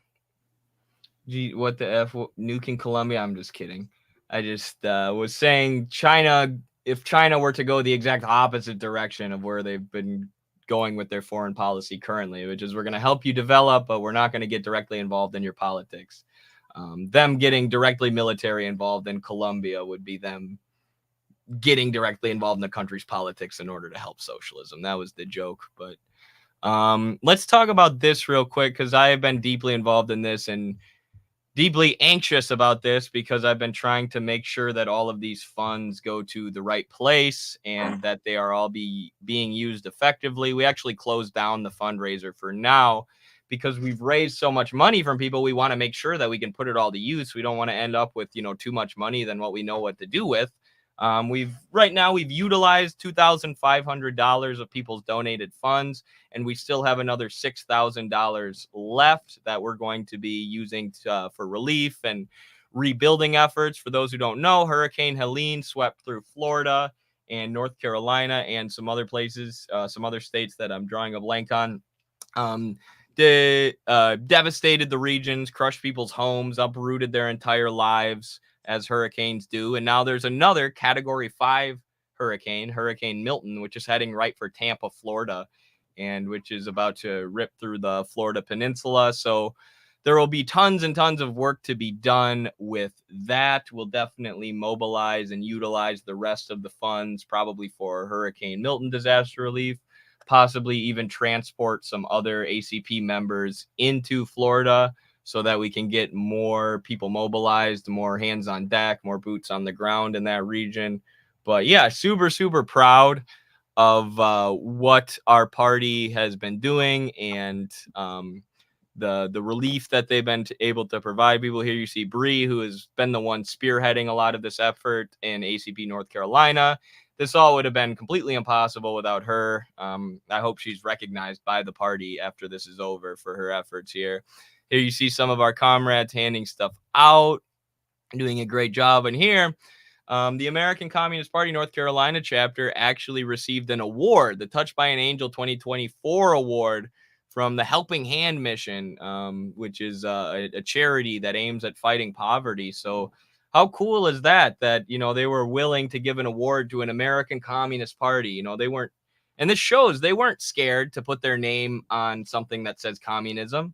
Right? They weren't scared to publicly commend the American Communist Party.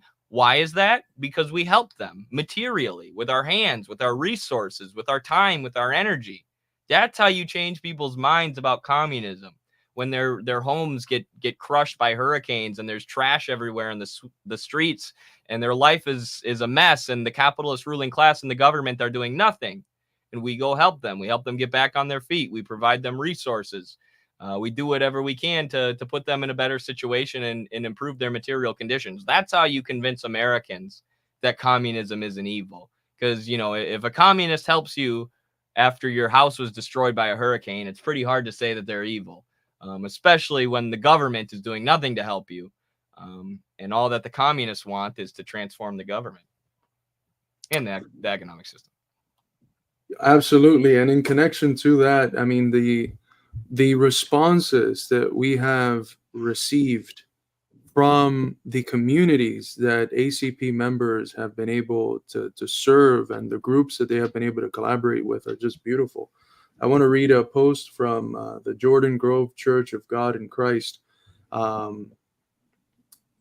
They said, this is a church that our comrades collaborated with. God will also send help from unexpected sources. People have been so gracious. We are grateful for help from David Jennings, a member of the American Communist Party, who visited Jordan Grove Church of God in Christ this afternoon. Shout out to Comrade Jennings.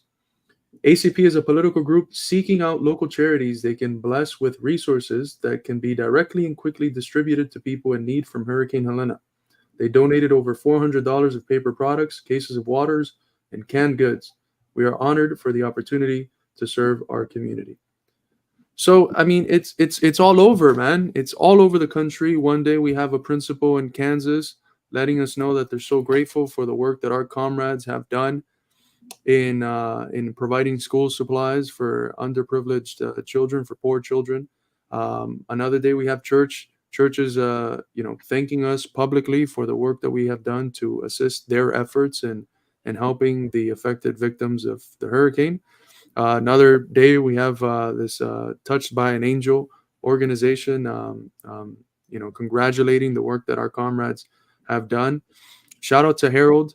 I hope Harold and you and your family and the comrades down there are safe, and that as soon as this passes, you can bet that someone like Harold and the comrades that are down there with him are going to be getting to work and are going to make us all proud to call ourselves communists with a big C. I know that for a fact, and hopefully we can employ the resources that have been given to us, these donations that people have been making to help other comrades from the South get down there to Florida and help Harold and the Florida ACP with a lot of the work that they're going to have ahead of them now with this hurricane hitting Central Florida. Absolutely. This makes me pumped. I got my 5K run in this morning for the ACP fitness requirement. Let's go. I love to hear that. I put a lot of work into that. I'm not sure if you're actually using the fitness plan I laid out, but I put a lot of work into that, helping people build up their fitness level from a very low level to, working their way up to the point where they would actually be effective in a revolutionary situation is the goal there, or at least to maintain a baseline level of health and fitness. So if a revolutionary system presents itself, we can quickly increase our fitness level to where it needs to be. And going back to Che Guevara, he used to train in the Escambray. He would run like 5Ks every day around the mountains with like heavy backpacks on to work on carrying his gear. And guess what? He had asthma, like hardcore, but you can cure asthma through chain smoking cigars. I believe that's the Che Guevara cure. I just wanted to point this out lately. I've been getting a little bit of Trump derangement syndrome lately. I'm just so sick of Trump and his fake anti-establishment stuff. But this is what the politicians down south are doing right now. We have this hurricane that's ripped through the southern states. The ACP has quickly dropped everything to help people down there. We have, those of us who are in the Midwest, like me, are raising money and coordinating with people down there to ship it to them and do everything we can to help our friends down south, our community members down south who are being crushed by this hurricane. And what are the Southern politicians doing, though? What are the Republican and Democratic politicians doing down south? Well, here's an Oklahoma superintendent who recently spent $3 million of Oklahoma government school funds to purchase Trump Bibles, $90 Bibles that are being sold by the Trump campaign. And this superintendent said that they had to be bound in leather. They had to include the Pledge of Allegiance, the Declaration of Independence, the Constitution, the Bill of Rights, and they had to be the new King or the King James version of the Bible. And the only Bibles that fit these criteria are the ones sold by Donald Trump and Donald Trump Jr., which are used to fund their campaigns. So Oklahoma politicians are taking your tax money used to fund public schools, and they're using it to buy Bibles, which is also sacrilegious and disgusting, from the Trump campaign in order to fund the Trump campaign and give them $3 million. So look at what the Republicans are doing. Look at what the Democrats are doing. And then look at what the damn ACP is doing. I mean, if for those who are actually paying attention, it couldn't be more obvious. There's one party that's doing everything it can with extremely limited resources to help communities.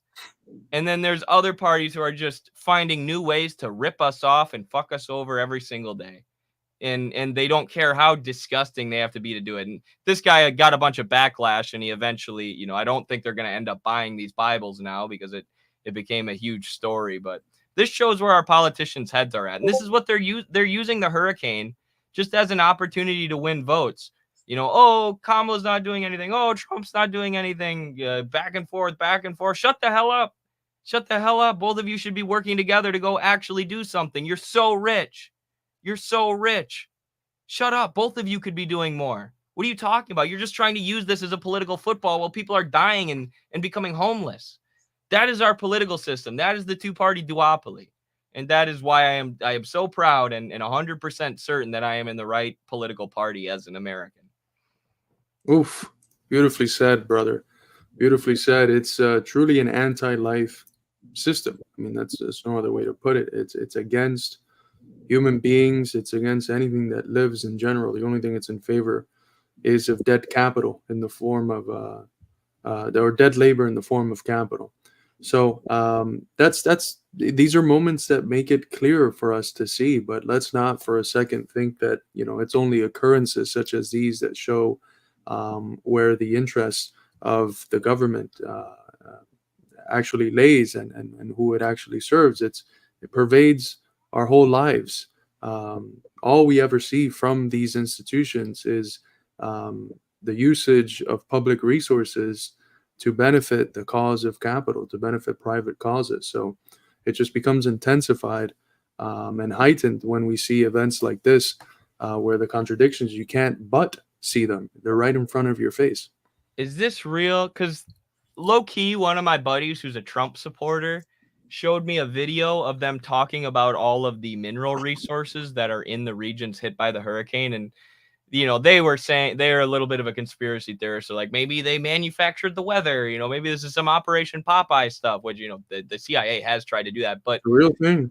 right, regardless of whether it was, geoengineering or not, those areas are, filled with natural resources. And for anybody who's read Naomi Klein's shock doctrine, that after a natural disaster, the U.S. empire and the capitalist class always tries to sink their claws in, and they always try to suck up those resources. So if this is true and BlackRock has already signed to get that lithium, that is insane. It shows exactly why, the thesis statement of Naomi Klein's book, that these people, rather than helping people after a natural disaster, our politicians look to profit off it.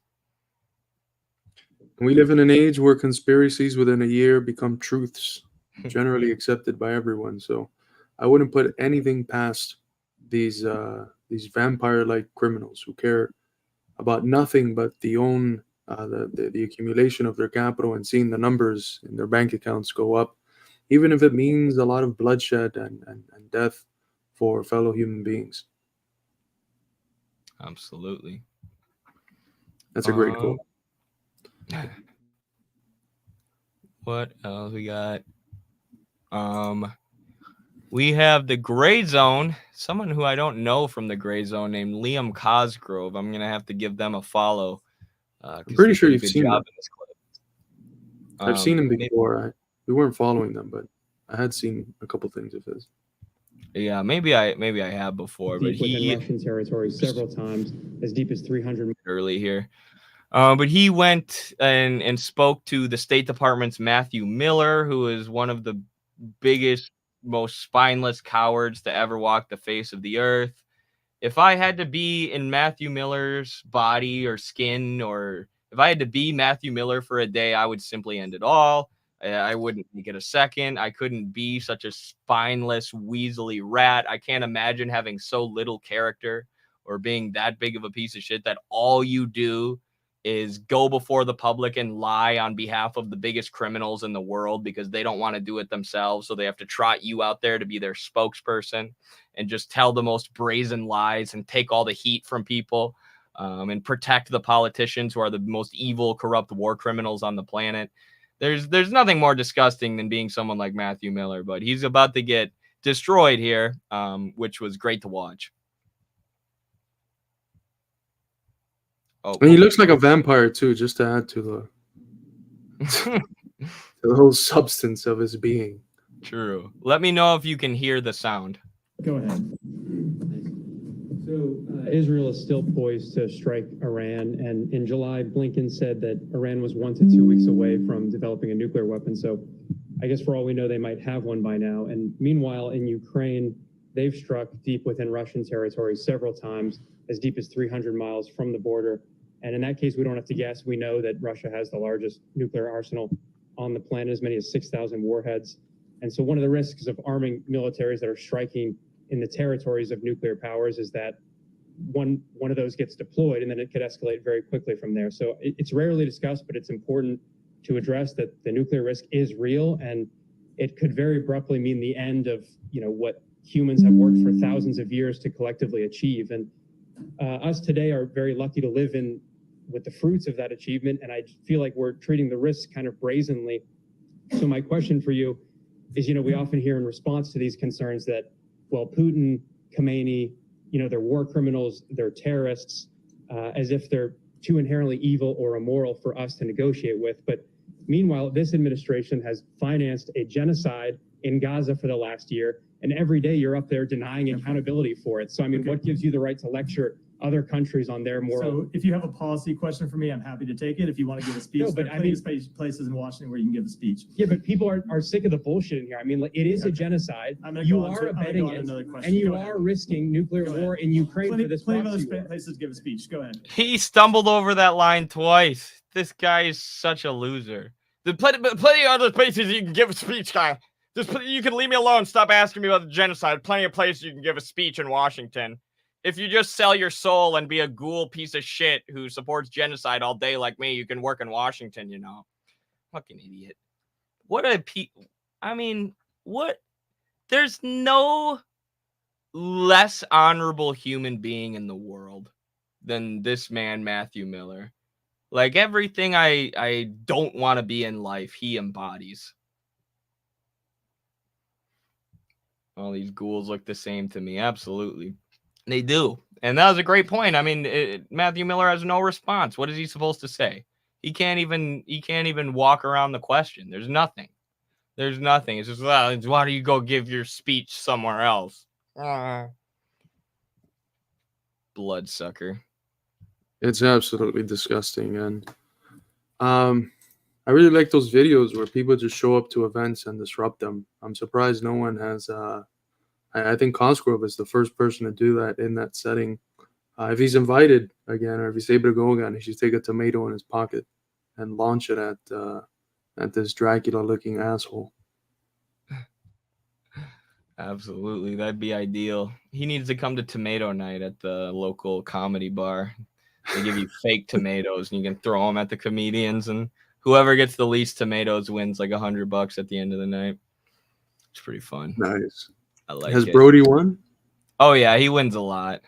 Nice. That's my former roommate, comedian, and engineer. He's a local comedian.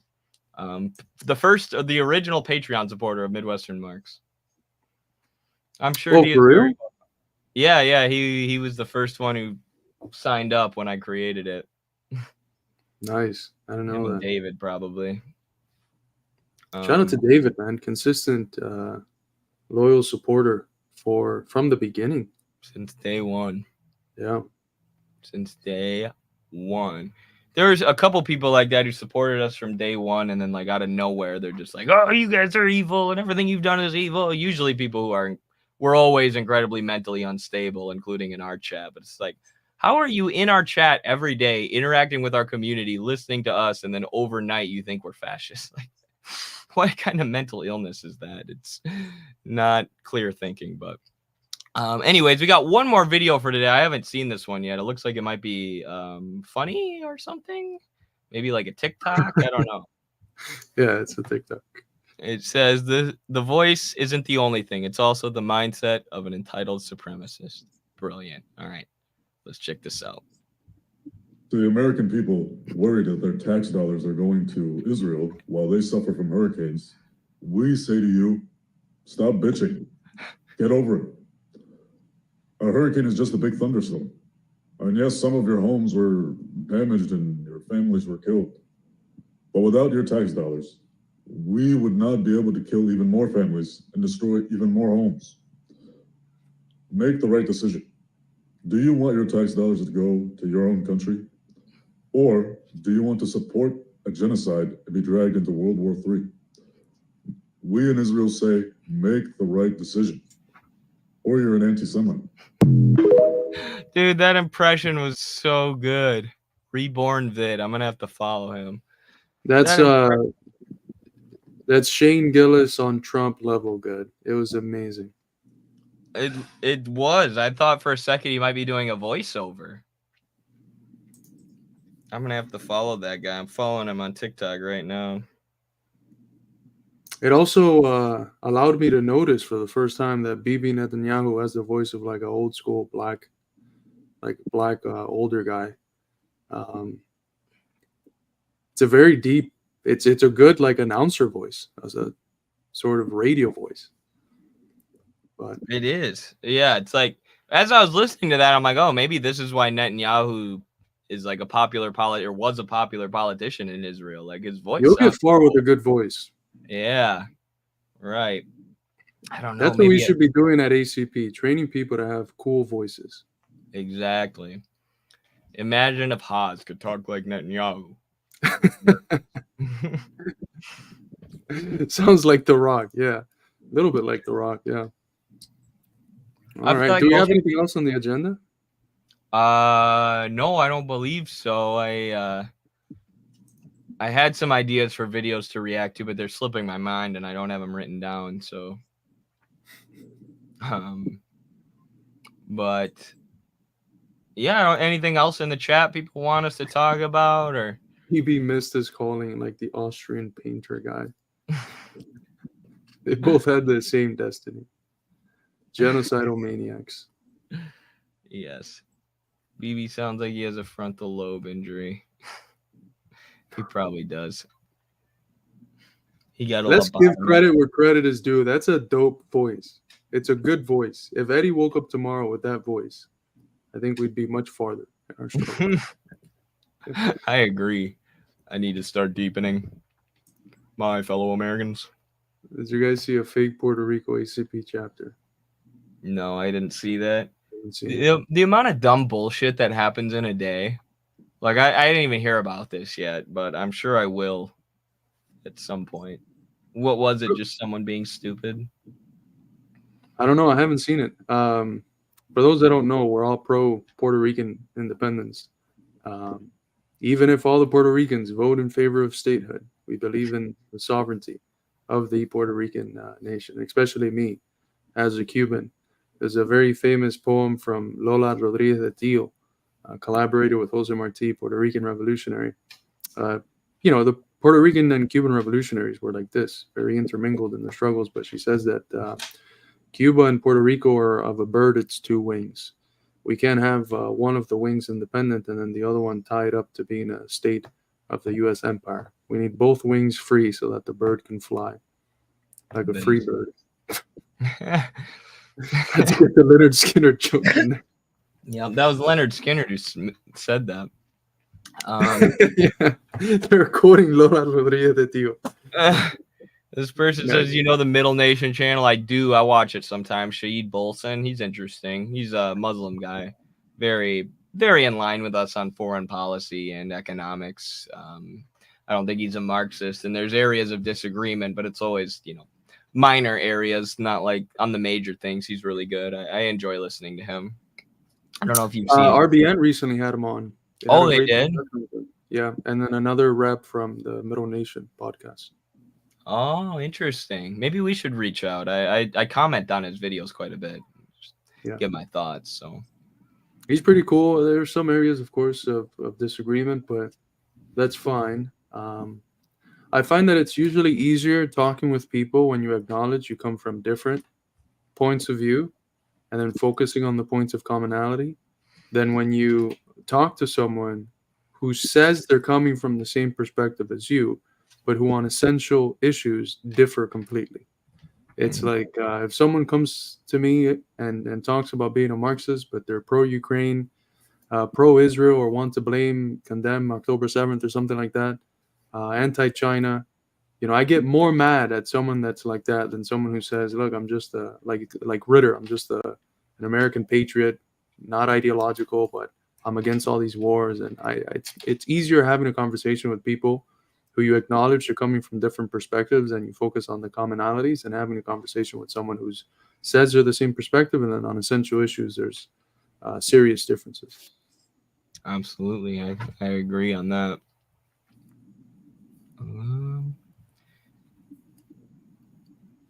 Anything else here? That was a pretty good stream. Good. I'm glad you liked it. That doesn't work in Spanish as good as it works in English. Because in Spanish, pájaro means if Jonathan knows what it means, if he speaks Spanish, he knows what it means, what the implication is there. But I'll type it in the private chat for you, Eddie, so that you can understand what the slang.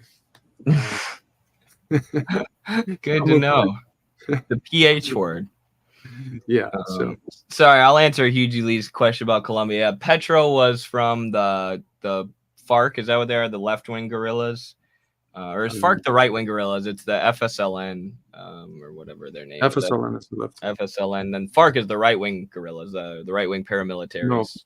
No. FARC is still the Marxist-Leninist guerrilla. Oh, FARC is so I was right originally. Okay.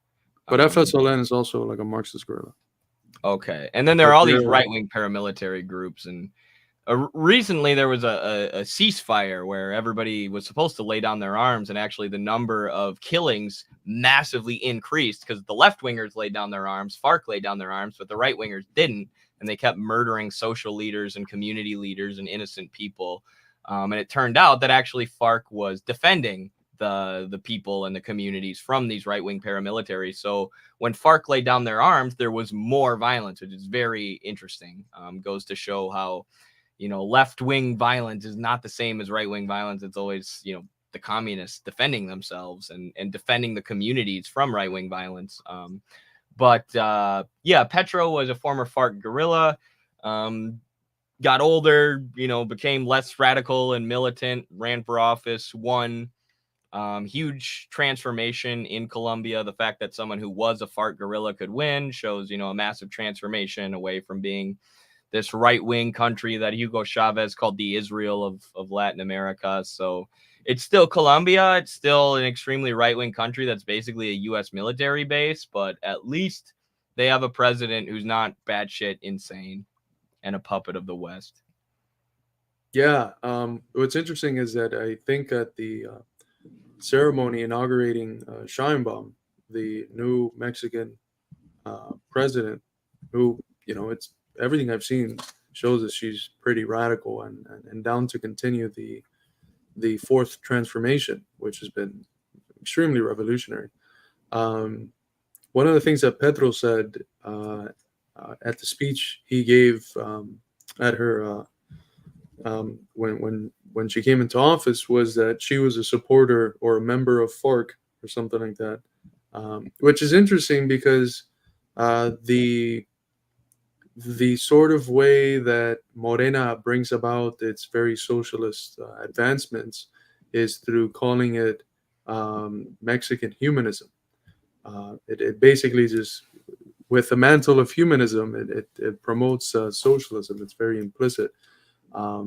But Pedro went up there and said, she was a supporter of the FARC, which is explicitly a Marxist-Leninist guerrilla. All right, that was a good question. Anything else to touch on before we wrap up, Carlos? I don't know. I got to get a lift in, so we should probably wrap up soon, so I don't finish lifting at like 1 o'clock in the morning or something. Yeah, it's pretty late for a lift, but I hope it goes well for you. I need to get to sleep, but thank you all for being here. I have to shed some energy. I had like an injury level of soreness after Friday's leg day. Mm-hmm. And it was so bad that Monday, the night before Monday, I literally could not sleep. I slept, I think, 35 minutes in total. And then the whole day was filled with meetings. And then I had to teach at 7. And I taught until like 9:30. So I was surprised I didn't have a brain aneurysm by the end of the night. I was powered by coffee, but I was able to get some good sleep. And today I did feel a little better, but I haven't been able to walk for 2 days. So now that I'm feeling better and I'm in a walkable condition, I do have to get a lift in. I feel like I'm going crazy without going to the gym. It's hard. I hate when I can't get a workout in. It's rare, but it happens. Death to leg day. Leg day is good for you. It is. Yeah. I hadn't done legs in 6 years because I was going for the Larry the Lobster look, just upper body, or the Hialeah look, the Hialeah Cuban lifter look, which is very skinny legs and built upper body. But I was like, you know what? Let me go back to doing legs, and that was the first day. I tried to do the same thing I used to do, and it was probably the biggest mistake I've ever done. Yeah, that's too much. By the way, Leo says, any thoughts about giving attention to our aesthetics? Yeah, aesthetics are important. Branding is important. All these things are important and need to be taken into account. Study marketing, study branding, study how people interact with symbols, because it matters. It matters in how you connect with people, especially in the modern era, where there's so much that's being marketed to people. But all right, well, I think we'll wrap it up here. Thank you so much, everybody. Make sure to become a Midwestern Marks YouTube member or Patreon supporter if you want to support us financially. Really appreciate those of you who do. Follow us on all platforms: X, Instagram, TikTok, YouTube, Rumble, especially Rumble, because we'll probably get banned here soon. Check out Carlos's books at midwesternmarks.com. And anything else, Carlos, before we head out? I have part 1 of my 2-class series on Marxism-Leninism that I'll be announcing tomorrow for signups. So look out for that. It's going to be an amazing course. The first class is 8 weeks, as our classes usually are. So we won't do it again for at least another year, maybe more. So it's a kind of a once, not in a lifetime, but a once in a many years opportunity. You do not want to miss it. And for those that are an ACP, it's definitely something you should do, because it overlaps with a lot of the readings from the first reading list. So it's going to be very helpful on that front. But yeah, besides that, no updates. I hope to see some of you at the convention this weekend. Absolutely. So I should say I'm very excited for the convention this week. Safe travels to everybody who's coming out. And yeah, super excited for Carlos's class and the fact that a lot of his classes are now going to be geared towards ACP people and helping them get a head start on the party's reading and learning. So yeah, make sure to take that class if you're interested or if you want to get to work studying. But we'll see you on the next one, everybody. I should be back with another stream tomorrow. Thanks for hanging out. Solidarity. High Sheriff Hazard is a hard man to be. High Sheriff is his only plan. He digs through pockets, takes what he can, for he's High Sheriff Hazard. He caught me one evening, and here's what he said: you look like a Russian, you look like a red, and if you're fond of your skin and your head, beware the High Sheriff of Hazard.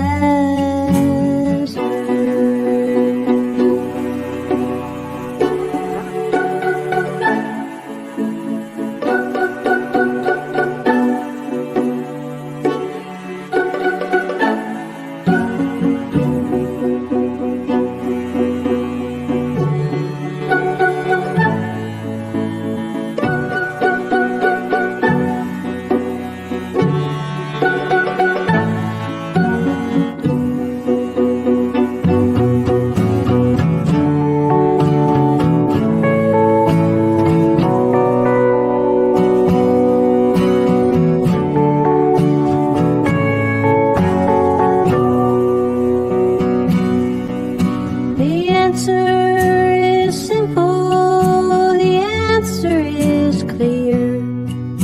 We all get together, ain't got nothing to fear. We We throw the old bastard right